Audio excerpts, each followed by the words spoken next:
अमिताभ जी, सबसे पहले बातचीत आपसे, आपने फिल्म देखी, फिल्म देख के आपको क्या लगा? हाँ, देखिए आशुतोष, फिल्म देख करके ये मतलब कई तरह की भावनाएं हैं। एक तो ये कि जो आपने शुरू में अपनी प्रस्तावना में कहा कि ये जेम्स बॉन्ड और मिशन इम्पॉसिबल इस तरह की बातें, ये बात बिल्कुल सच है। क्योंकि जो लोग हॉलीवुड की फिल्में देखते रहते हैं लगातार, मैंने जेम्स बॉन्ड की लगभग सारी फिल्में देखी हैं। डैनियल क्रेग जब से जेम्स बॉन्ड की भूमिका में आए, तो जिस तरह की उनकी फिल्में हैं, उसका उसके चित्रण का काफी असर इस फिल्म की शैली पर दिखता है। खासतौर से अगर आप हीरो और विलेन की जो एक केमिस्ट्री है उसको देखें, तो जो नायक है वो भी रॉ का सदस्य है, वो भी एक खुफिया हमारी जो भारतीय खुफिया एजेंसी उसका सदस्य है, और जो विलन है वो भी सदस्य रह चुका है। वो अपने निजी कारणों से उसका साथ नहीं दिया एजेंसी ने, तो उसको लगता है कि ये मेरे साथ खड़ी नहीं है, तो वो उसको उसके मन में जो एक प्रतिशोध की भावना आती है, इसके चलते वो एक खलनायक बन जाता है, टेररिस्ट गैंग का एक लीडर बन जाता है। तो इस तरह की कहानी हम जो है जेम्स बॉन्ड की फिल्मों में देख चुके हैं। यानी मुझे याद है डेनियल क्रेग की फिल्म आई थी स्काई फॉल, और उसमें हम लोगों ने देखा था इस तरह की चीजें, बहुत सारी बातें। उसके अलावा जो ट्रीटमेंट का जो लेवल है इसका, वो काफी स्टाइलाइज्ड है। आपने बिल्कुल जो बात कही जेम्स बॉन्ड वाली, वो बिल्कुल इस मामले में ठीक बैठती है। मिशन इम्पॉसिबल और ये जितनी इस तरह की फिल्में हैं, वो उनको उनको उनकी याद आएगी जो देखने वाले लगातार हैं।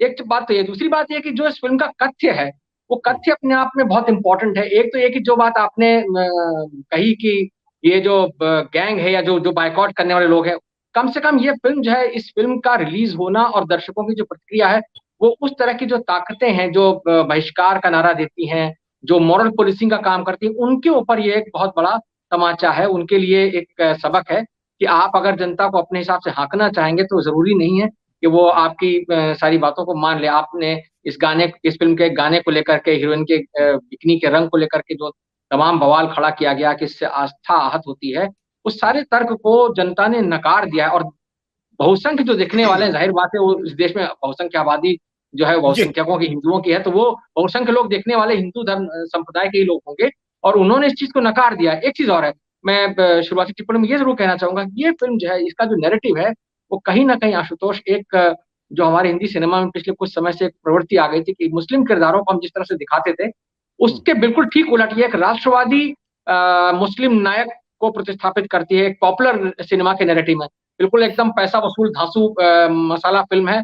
मतलब आपने ठीक कहा कि गंभीर लोगों के लिए उसमें कुछ है नहीं, उसके उनके टेस्ट नहीं है, लेकिन उसके बावजूद लोग अगर जा रहे हैं ये कह करके जा रहे हैं कि हाँ नहीं, हमें इसके साथ खड़ा होना है, तो इसके इससे ये बात जरूर निकलती है कि कहीं ना कहीं समाज में इस फिल्म को लेकर के, इस फिल्म के पीछे जी। जो कारण है, जो इसको इसके विरोध की वजह से जो तमाम चीजें उत्पन्न हुई है, उसकी वजह से जो है ये इस फिल्म को इतना समर्थन मिल रहा है। और शाहरुख खान, जिनको के निशाने पर लगातार लिया जाता रहा पिछले कई सालों से, जब से उनका वो जी। बयान आया था असहिष्णुता का, उसके बाद से लगातार उनको निशाने पर लिया गया। तो शाहरुख खान एक तरीके से मतलब इस फिल्म के जरिए उन्होंने अपने आप को विंडिकेट किया है। वो अपनी जो जो वो कहना चाहते थे चुप रहकर, उन्होंने जो सहा, वो उन्होंने इस फिल्म के जरिए वो सब कुछ अभिव्यक्त कर दिया है। और मतलब जो एक तरीके से अमिताभ शाहरुख खान का।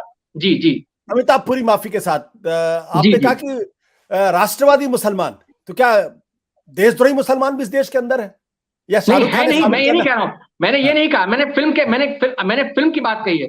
मैंने कहा कि फिल्म में जो जिस तरह के किरदार दिखाए जा रहे थे, मैं यहाँ जो हकीकत में है उसकी बात बिल्कुल नहीं कर रहा हूँ। मैं फिल्म के अंदर दिखाए जाने वाले किरदारों की बात कर रहा हूँ, जिस तरह से चित्रण किया जा रहा था कुछ पिछले कुछ समय से, जो एक पॉपुलर नैरेटिव स्थापित करने की कोशिश की जा रही थी, उसके ठीक अगेंस्ट जाकर के ये एक फिल्म जो है खड़ा होती है। और उसमें मैं आपको बताऊं, एक किंगसुकी नाम की जापानी एक आर्ट को उन्होंने प्रतीक बनाया है कि जो आर्ट जो है वो टूटे फूटे बर्तनों को सोने के जरिए जोड़ने का काम करती है, जिससे कि वो और खूबसूरत हो जाते हैं। फिल्म में एक डायलॉग है कि पठान तुम वो सोना हो जो लोगों को जोड़ोगे।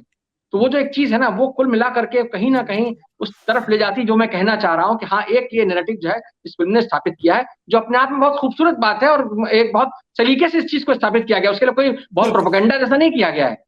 सत्य हिंदी का ऐप डाउनलोड करें गूगल प्ले स्टोर पर।